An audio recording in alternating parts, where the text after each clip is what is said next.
이렇게 처음부터 지금 놓고 그러니까 향아 너의 얼굴은 조석으로 우물가에 비치해있던 오래지 않은 옛날로 가자. 향아는 청자 물들지 않는 순수한 존재 함께하고 싶은 사람이죠. 돈업법이에요. 향아 주의를 끌고 옛날 화자가 지향하던 순수한 세계 그죠? 그리움의 대상 문명이 대비되는 공간을 이야기하고 있습니다. 자, 그래서 과거 상황을 구체화하면서 시장을 전개하고 있죠. 오래지 않은 옛날로 가기를 소망합니다. 수수럭거리는 수수밭 사이 걸찍스러운 웃음들 들려오는 나오며 호미와 바구니 든 환한 얼굴 그림자처럼 나타나는 석양.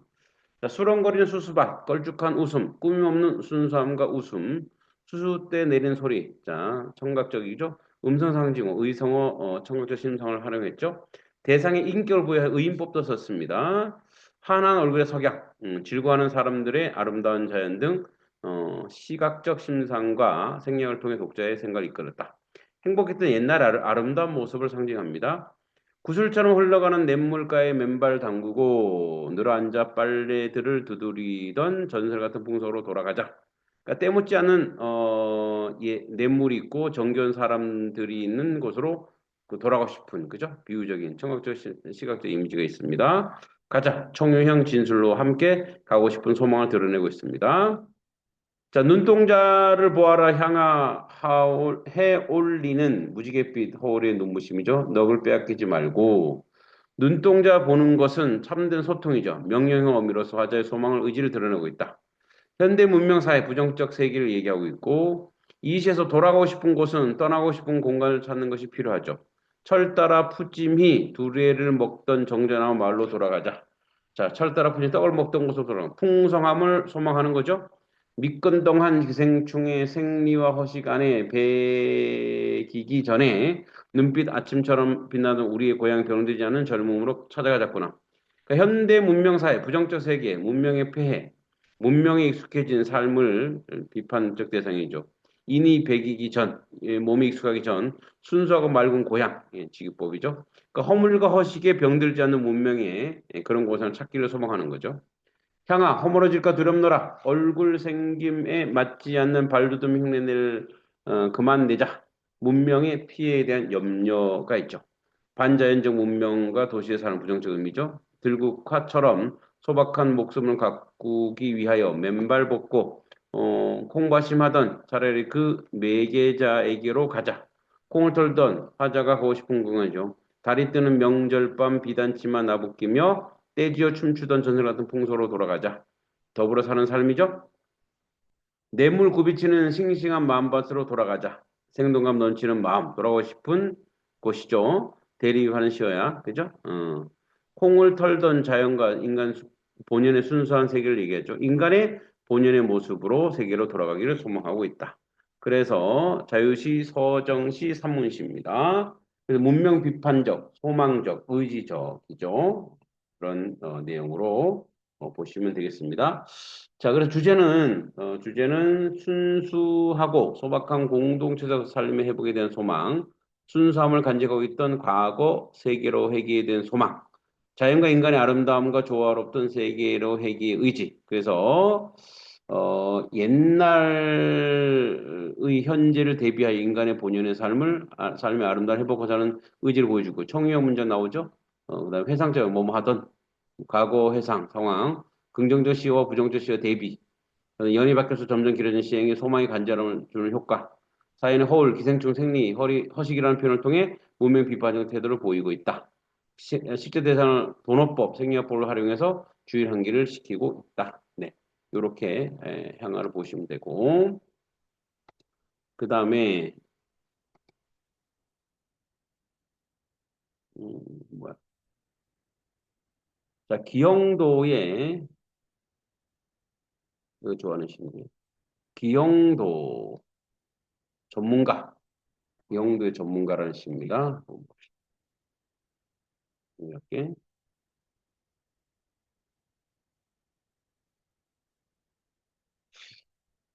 자, 기형도의 전문가. 잠깐만요. 음,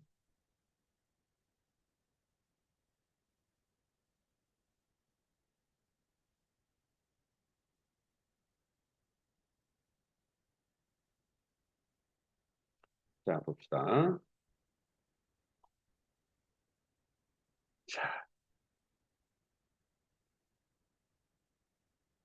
자, 기영도 시인이 세상을 떠난 지 33년, 뭐, 하여튼 뭐, 오래됐어요. 그런 얘기하고, 전문가. 자, 동화 같은 상징적 이야기를 통해 권력자의 숨은 의도를 제대로 파악하지 못해 결국 자신들의 행복과 자유마저 빼앗기는 어리석은 군중의 모습을 형상화하고 있다. 자, 이사온 그의 집에 세워진 유리 담장은 어두운 골목 실체를 은폐하기 위한 장치로 아이들은 그 진실을 알지 못한 채 당장의 즐거움에 취해 그 순수에 길들여지고 그 달콤한 말에 현혹되어 간다. 그 사이 잠시 제 목소리 내는 아이도 있었지만 소속과 집단의 다른 생각을 하는 아이는 골목에서 추방당한다. 결국 모든 유리 담정이 사라져 골목의 진실이 밝혀졌을 때 이미 아이들은 그의 부하가 되어 자유를 빼앗긴 채 살아가는 존재가 된다. 아마 이제 독재의 권력이 된 얘기니까. 이 작품에서 그는 권력자, 아이들은 우매한 군중, 유리 담당 권력자가 우매한 군중을 통치하기 위해 사용된 환영을 상징한다. 이런 점에서 이 시의 제목 전문가는 권력자들이 어리석은 군중을 도모하게 길들이는 방법을 활용하는데 매우 능통하다는 점을 우회적으로 표현했습니다. 자, 기영도의 시세계, 크로데스크 리얼리즘, 그러니까 사물들의 자유로운 결합과 육체적 현상에 대한 과장된 묘사를 통해 기괴한 느낌을 통해서 시대의 이데올로기나 세계관을 폭로하는 미학 형식. 자, 여기 보시면 되고요. 자, 봅시다. 작품 봅시다. 자, 이사온 그는 이상한 사람이다. 이사온 그. 이상한 사람, 보통 사람과 다른 사람이죠. 시적 대상, 어린 이들을 길드는 권력자. 문제는 그에게 속는다는 것. 그의 집 담장 모두 빛나는 유리로 세워졌다. 상황을 조작하고 진실을 감추는 장치죠. 언론, 뭐, 그죠? 옛날에 독재 정권 때. 골목에서 놀고 있는 부주의한 아이들. 잠깐의 실수 때문에 풍선의 뜻을 복사해내는 반사에 내보내는 그 유리는 담장을 박살내곤 했다. 그러나 얘들아 상관없다. 우리 유리는 또 갈며 갈아 끼우면 되지. 마음껏 이 골목에서 놀렴. 골목 아이들 놀이를 하다 유리창을 담요를 깨뜨린 공간. 그의 간대함. 아이들을 길들이기 위한 위선적 행위죠. 얘들아 놀렴. 그 말을 직접 인용해서 돈옷보이죠. 유리 깬 아이들. 얼굴이 새빨개졌지만 당황한 아이들. 이상한 표정을 짓던 다른 아이들은 잘못했는데도 너그럽게 넘어감. 아이들이 곧 즐거워했다. 그의 의도대로 길들여지는 거야. 견고한 송판으로 담을 쌓으면 어떨까? 깨지지 않는 소지죠? 견고한 어떨까? 아이들이 직접 인용하는 거야. 야, 저 유리를 깼어. 사실 유리가 필요 없는데 유리를 깼죠. 그래서 뭐야? 기득권과 이제 그 비기득권 사이에 장애를 두어서 유리를 깨는 야 유리를 안 깨는 거 그럼 송판으로 하자. 그래서 더 견고하게 다치는 거야. 더 이제 당하는 거죠. 견고한 성분을 담아서 하면 어떨까? 깨지지 않는 소재. 그죠? 주장한 아이들은 그 아름다운 문제에 대한 해결책을 제시한 아이, 어리석은 아이들과 생각이 다른 아이, 생각하는 아이, 똑똑한 사람이죠. 골목에 즉시 추방되었다. 그러니까 이제 그런 똑똑한 사람은 이제 고통당하는 거예요. 반대 의견을 허용하지 않는 그의 태도죠. 유리 담장은 매일같이 깨어졌다. 아이들은 길들이기 위해 그의 의도죠. 필요한 시일이 지난 후 동네 모든 아이들이 길들여질 때까지 충실한 그의 부하가 되었다. 그의 복종하게 된 아이들은 어리석은 국민들이죠. 어느 날 그가 유리 담장을 떼어냈을 때 그 골목의 참모습은 조작한 담장이죠. 아이들 놀이가 사라지고 그 노동만 남는 공간이야. 가장 햇빛이 안 드는 곳임, 골목의 실체, 자유가 없어요. 판명되었다. 일렬로 선 아이들은 획일적이죠. 복종하는 우매한 국민, 묵묵히 벽돌을 날랐다. 그죠? 그러니까 뭐 처음에는 자유를 준다고 속이죠. 잘 살게 한다고 속이죠. 그러나 나중에 점점점 거기에 길들여지는 그런 사람으로 만들어 간다라는 거예요. 자유사상의 비판적 내용성, 냉소적이죠. 권력의 기만적 통치에 대한 비판 의식, 권력자의 기만적 통치를 이용하는 우매한 군중의 모습, 대중 이상을 마비시키고 군중을 획일적으로 기르는 권력의 기만적 통치를 비판 의식, 그죠? 그러니까 이제 이게 고발이시죠, 사실적이고. 자, 상징성을 띤 사건 전개를 통해 주제를 암시하고 화자의 관찰자의 관점에서 골목에서 벌어졌던 사건을 객관적 태도로 전달하고 대중을 획일적으로 길들이는 권력이 기만적 통치술에 대한 비판이고 상징적 우위적이죠. 그래서 사건 전개. 유리 담론을 깨뜨리는 아이들을 감대하면서 그 태도를 권력의 대중의 길. 그러니까 그 유리를 안 끼려고 조심조심하는 거야. 그래서 거기 길들여지는 거죠. 네, 그렇게 보시면 되고요. 자, 그럼 이제 문제 봅시다.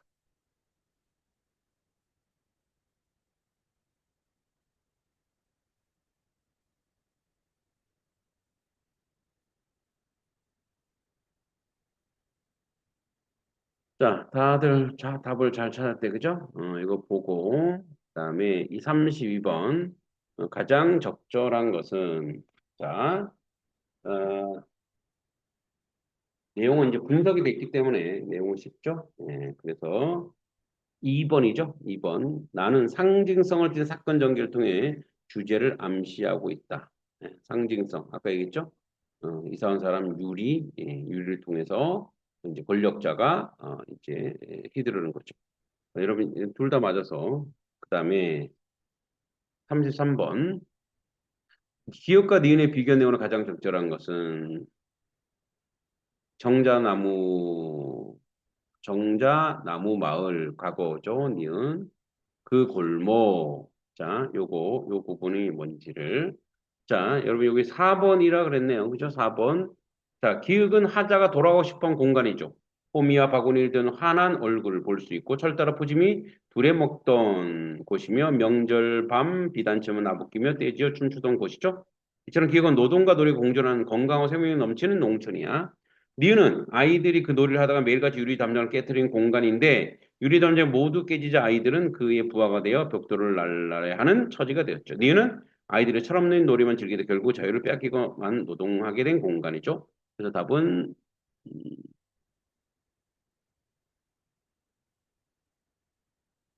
기흥면 33번이니까 답은 4번. 기흥 향의 노동과 노래가 공존하는 공간이 되는 아이들이 노래 사는 공간. 오케이. 잘했어요.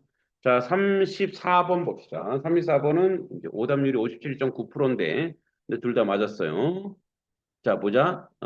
가나를 감상하는 내용을 적절치 않은 것은 가나 모두 부정적 현실을 비판하는 작품입니다. 가는 물질 문명의 허위와 병폐를 물들어가는 공동체가 농경 문화의 전통에 바탕을 두고 건강한 생명력과 순수성을 회복하기를 소망하는 작가의식을 담고 있다. 나는 한영을 통해 대중의 이성을 마비시키고 대중의 획일적으로 길들이는 권력의 기만적 통치술에는 비판의식을 담고 있다. 자, 그래서 이거는 이제 외적 충고에 따른 작품 감상이죠. 그 미계자는 오래지 않은 옛날 물질 문명에 물들지 않고 소박하지만 순수하고 건강한 삶을 영위했던 공간으로 하자가 차라리 그 미계자로 가자고 한 것을 허위와 병폐에 물들어가는 지금의 공동체가 건강한 생명이 넘치고 순수했던 과거 모습을 되찾기 바라는 마음을 표현한 것이지 공동체를 확장하고 순수성을 지키려는 의지를 표현한 건 아니죠. 답은 1번이 되겠습니다. 오케이, 좋아요. 자, 그 다음에 두 번째 거는 최인훈의 크리스마스 캐럴 5를 봅시다. 자, 이게 이제 연작 뭡니까? 음, 연작 소설이네, 소설, 그죠? 오케이.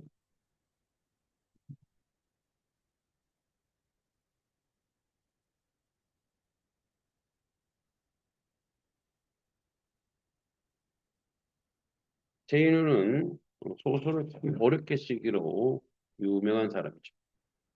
60년대 억압적 시대와 그 상황과 이제 자유에 대한 문제를 얘기하고 있죠. 자, 제인의 현대소설 크리스마스 캐럴 5는 겨드랑이 통증과 밤 산책이라는 상징적 소재를 통해 당시 사회적 억압에 대한 비판과 저해된 갈망을 담고 있는 작품입니다. 크리스마스 캐럴 5 깊이 읽기 억압한 시대 자유를 향한 날개짓이죠. 자, 그래서 현대 문학의 중요한 위치를 차지하는 작품이다. 특히 5편의 1인칭 주인공 나의 내면 심리를 중심으로 개인의 자유와 사회가 문제를 심도 있게 파고든다. 줄거리를 보면 소설 중에 나는 원인 모를 겨드랑이 통증에 시달립니다. 그는 마치 팥뿌리처럼 생긴 이 증상을 파마늘이라 부릅니다. 파마늘은 밤 12시부터 새벽 4시 사이 특히 실내에 있을 때 극심해지고 집 밖으로 나가면 증상이 완화되는 기묘한 특징을 보입니다. 의사에게 진찰을 받아도 낮에는 증상이 없어 깨병 취급을 받기 일쑤입니다. 결국 나는 통증을 피하기 위해 야간 통행이 금지된 시간에 담을 넘어 밤거리 산책을 감행하게 됩니다. 처음에는 순전히 치료 목적으로 시작된 산책이었지만 점차 사회적 금기를 넘나드는 행위 자체에 쾌감과 자유를 느끼게 되고 나중에 겨드랑이에서 자꾸 조란 날개가 돋아나는 귀한 경험을 하게 됩니다. 자, 그래서 크리스마스 5, 캐럴 5는 주제의식은 밤하늘, 밤산책, 날개라는 세 가지 핵심 상징을 구체화합니다. 각 상징하는 의미의 바를 이해하는 것 작품을 해석하는 열쇠다. 밤하늘, 억압으로부터 인한 내면의 고통이야. 파마르 단순 신체 질병이 아니다. 50, 60년대 군부 독재 시절이라는 억압적인 사회 현실 속에서 개인이 느끼는 정신적 고통과 자유에 대한 갈망이 형상화된 상징물이다. 통증이 실내, 억압된 공간에서 심해지고 야외, 자유로운 공간은 나갈수록 완화된다는 설정이 이를 뒷받침합니다. 즉, 파마늘은 자유로운 삶을 살지 못할 때 골마 터지는 내면의 상처이자 동시에 나를 억압하는 공간 밖으로 밀리는 원동력이 된다. 밤 산책, 자유를 향한 소극적 저항이야. 내가 파마늘의 고통을 잊기 위해 시작한 밤 산책은 당시 시대적 배경이 야간 통행 금지에 맞물려 중요한 의미를 갖습니다. 법으로 금지된 시간에 거리를 배회하는 행위는 단순한 산책을 넘어 사회적 규율과 억압에 저항하는 실천이 됩니다. 처음에는 관청의 규칙을 따라야 한다는 부르주아적 썩은 미덕과 자신의 생존 사이에 고민하지만 결국 금기를 깨는 행위에서 혁명가의 간척 같은 짜릿한 해방감을 맛보게 됩니다. 이는 치료라는 공리적 목적이 자유 추구라는 실존적 행위로 변질되었음을 보여줍니다. 그걸 치료는 해야 되죠. 그러나 자유 추구라고 하는 실존적 행위로 변질되고 있다. 그러니까 사실은 치유라고 하는 공적 내용이 이제 자유, 그러니까 뭐죠? 이 공간에서 허락하지 않는 자유로 이제 변질이라기보다는 이제 뭐 그렇게 해소하는 거죠.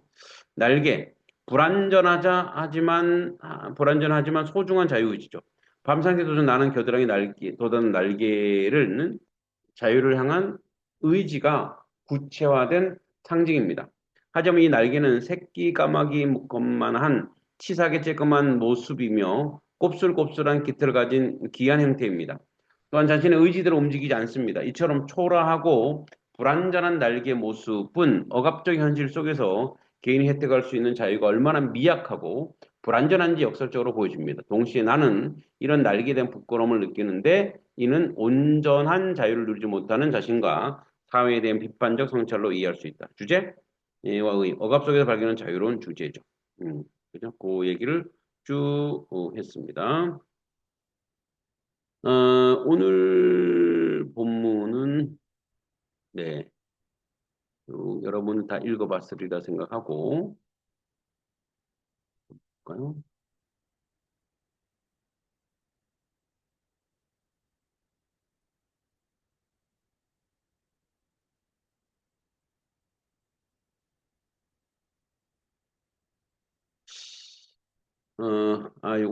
이걸 분석하지 않아도 그냥 내용만 봐도 될 것 같아.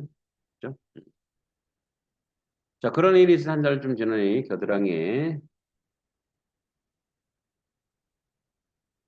이변이 전모가 대강 드러난다. 밤하늘을 어김없이 밤 12시부터 새벽 4시까지 사이에 솟구친다는 것. 방에 있으면 쑤시고 밖에 나가면 씻은 듯 하다는 것은 까닭은 전혀 알 길이 없다는 것 등이다. 의사는 나에게 전혀 이상이 없다고 잘라 말했다. 그도 그럴 것이 그 시간에 내 겨드랑이 멀쩡했기 때문이다. 그저 밖에 나가면 멀쩡하죠. 그때부터 나는 괴로움에 비롯되었다.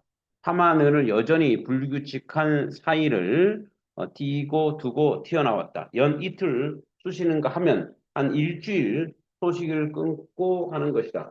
하루 이틀이지 이렇게 줄고 밖에서 세운다는 것은 못할, 잠깐만요. 네, 좀 만들어 보자. 자, 허리띠를 줄고 밖에서 세운다는 것은 못할 일이었다. 나는 제 집이면서 꼭 도둑놈처럼 늘 구석에 숨어서 밖에 지내야 했기 때문이다. 그런 생각이 두 달째 접어들었을 때 나는 견디다 못해 담을 넘어서 밖으로 나가보았다. 그랬더니 참으로 이상한 일도 다 있었다. 들에 나와 있어 가끔 뜨끔거리던 손을 대보면 미열이 있던 것이 거리를 거닐게 되면 아주 깨끗하고 편한 상태가 되어 있다. 이렇게 되면서 독자들은 곧 짐작이 갔겠지만 문제가 생겼다. 내가 의료적인 이유로 산책을 강요당하게 되는 시간이 행정상의 통행의 제한, 옛날에 통행금지가 있었어요. 통행 제한의 시간과 우연하게도 겹치는 점이었다. 고민했다. 나는 부르주아의 썩은 미덕을 가지고 있었다. 관청에서 정하는 규칙에 따라야 한다는 것이 그것이다. 기득권의 이제 논리죠. 관청에서 정하는 규칙을 따라야 한다는 그것이 12시부터 4시까지 모든 시민은 밖에 나가지 말기로 되어 있다. 모든 사람이 받은 규칙이니 페어플레이를 지키는 사람이면 이것은 소형의 도덕률일 수밖에 없다.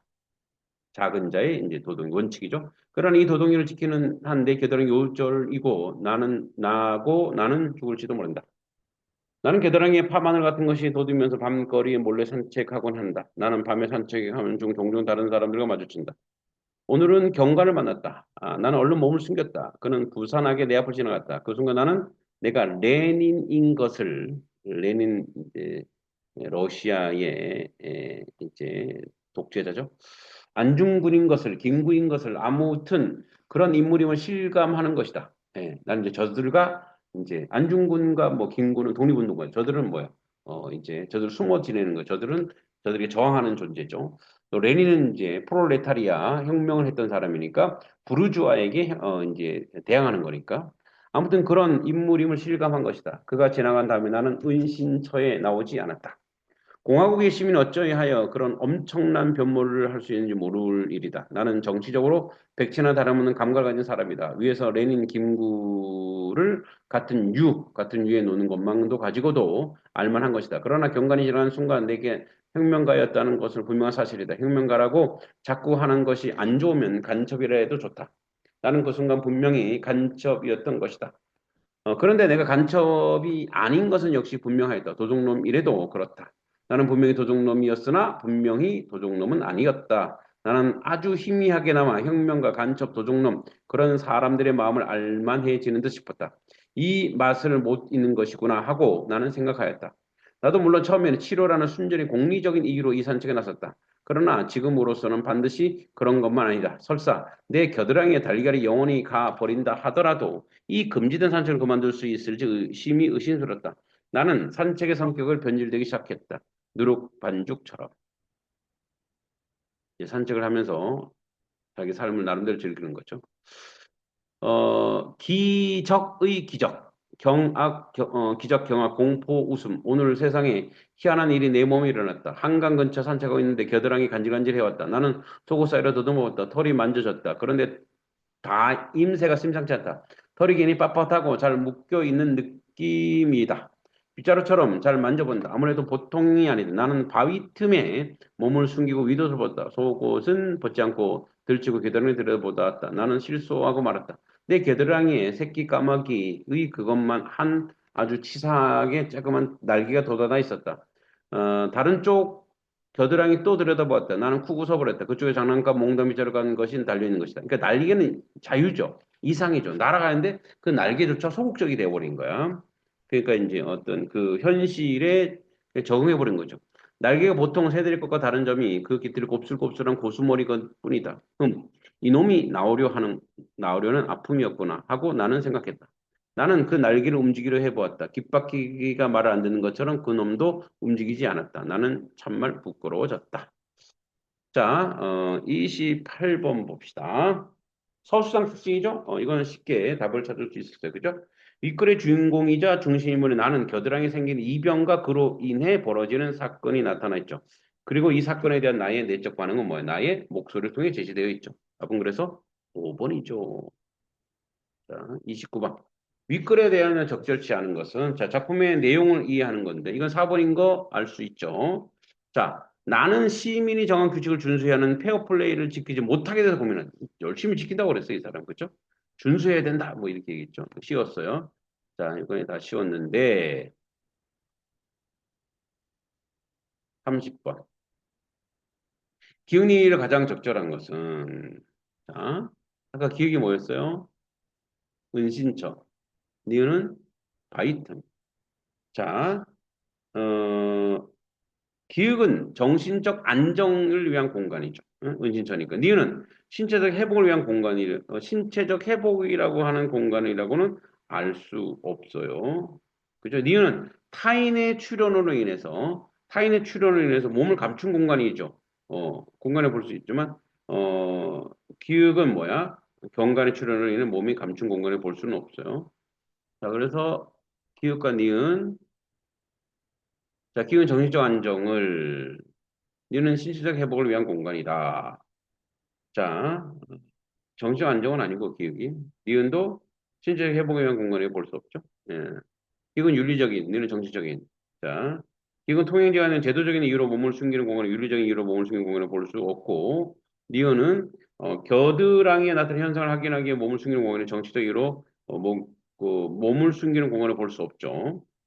4번, 기억은 달리 타인의 출현을 몸을 감춘 공간에, 기억은 니은과 달리. 3번이 답이죠? 미은은 타인의 출현으로 인해 몸을 감춘 공간이라고 볼 수 없지만 기은 경간의 출현으로 인해 몸을 감춘 공간이라고 볼 수 있죠. 답은 3번이에요. 그런데 선이 이걸 몇 번 했지?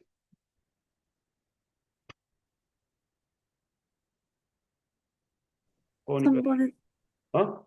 3번 했을걸요? 이게 3번 했다고? 네. 아, 그렇구나. 오케이. 이거 둘 다 맞았지. 뭐. 오케이, 오케이. 31번. 31번을 봅시다.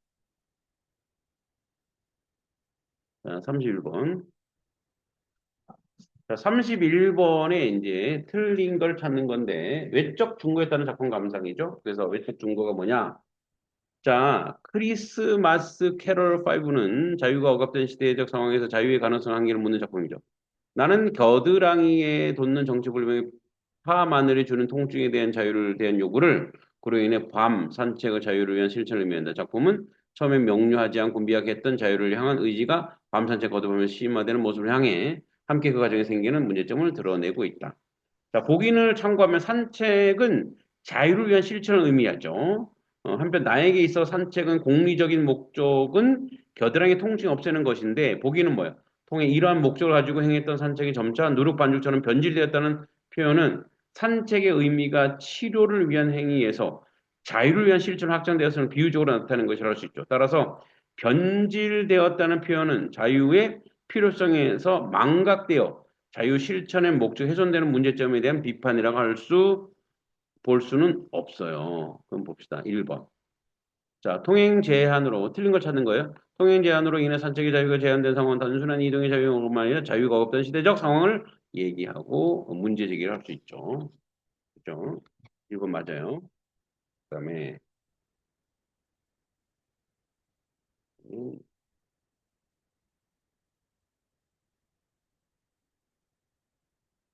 음. 그다음에 2번. 밤하늘이 돋을 때 극심한 통증은 자유를 그만 절박하게 요구되는 상황을 보여주는 동시에 자유를 얻기 위해 필요한 고통을 감시했고 맞죠? 자, 공리적인 목적을 가지고 있었던 산책이 점차 누르게 반죽에 변질됐다는 표현은 자유의 필요성을 망각되어 자유를 위한 실천에 훼손되는 문제점에 대한 비판이다 이렇게 돼 있는데 이거는 훼손에 대한 문제점 비판이 아니죠. 그죠? 그래서 이거는 여기 보면은 보기를 통해 이러한 목적을 가지고 행했던 산책이 점차 누력 반죽점 변질됐다는 것은 산책 의미가 치료를 위한 행위에서 자유를 위한 실천으로 확장되었죠. 그러니까 훼손이 아니죠. 답은 그래서 3번. 틀린 건 3번이야. 아는 서원아? 4번. 너 4번 했지? 자, 정체불명의 파만의 날개 형상을 바뀐 것은 처음에는 명료하지 않았던 자유를 향한 의지가 산책을 통해 심화됐죠. 그죠? 보기를 참고하면 자, 윗글에서 처음에는 명료하지 않고 미약했던 자유를 향한 의지가 산책을 거듭하면서 뭐예요? 심화되는 모습이 드러내는 것을 알 수 있죠. 이를 통해 정체불명의 파마늘은 처음에 명료하지 않았던 자유를 향한 의지를 날개의 형상은 자유를 향한 의지가 심화되는 모습을 볼 수 있죠. 자, 그래서 답은 맞아요. 답은 3번. 넌 알겠니? 네. 자, 내일 여기 17쪽, 17쪽 7페이지 22년 9월 어부가 그거랑 23년 6월 거.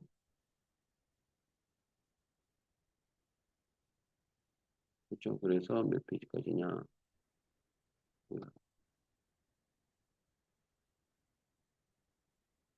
20페이지까지. 칠해서 그 모의고사 좀 풀고 있니? 둘 다? 네. 네, 근데 왜 나한테 안 보내줘? 이거에 풀었다고. 내일 주말까지 보내세요. 자, 네. 수고했어. 내일 봅시다. 안녕. 안녕히 계세요. 음, 감사합니다. 음.